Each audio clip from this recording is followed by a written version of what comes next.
man went absolutely insane, slamming his helmet into mine with full force. This move had a 50/50th chance of cracking his own helmet, but this was the only way he could actually kill me. Turns out he won the bet. My helmet cracked open. Ammonia gas rushed in instantly. I'd suffocate in minutes. Man left me there to die. But fortunately, I just found a communication device on the ground. I immediately called Amelia. When she heard my SOS, she flew the ship over right away. She made it just before my oxygen ran out. Meanwhile, Man blew up Doyle, the geologist. Man stole our aircraft and raced to the spaceship. He wanted to take off alone and leave us here to die. I chased him in another aircraft, but I was too late. Good thing the robot didn't trust Man. It didn't give him docking clearance. Sure enough, Man was locked out of the ship. He was desperate now. Manual override for docking, but manual docking is insanely difficult. The hatch wasn't aligned properly. He ignored all warnings and forced it open anyway. The massive pressure difference sucked him right out.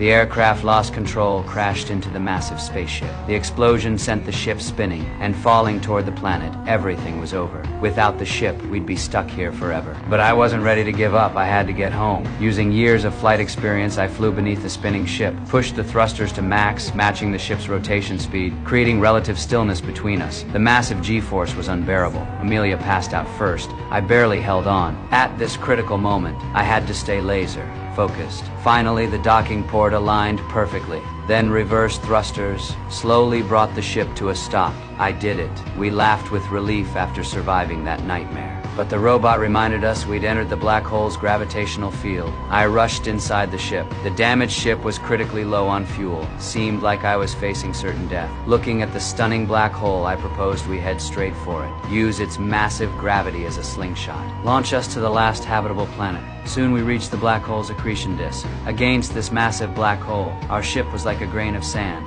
We flew along the accretion disk. The black hole's gravity was so intense, even time got warped. Minutes here cost us 50 years on Earth. To escape the black hole's pull and slingshot out, I pushed the lander to full throttle. When the fuel ran out, the robot ejected his lander first, fell into the black hole. Then my lander ran out of fuel too. I prepared to detach the ship. Only then did Amelia realize the truth. We didn't have enough resources for both of us to reach the next planet. I was planning to sacrifice myself.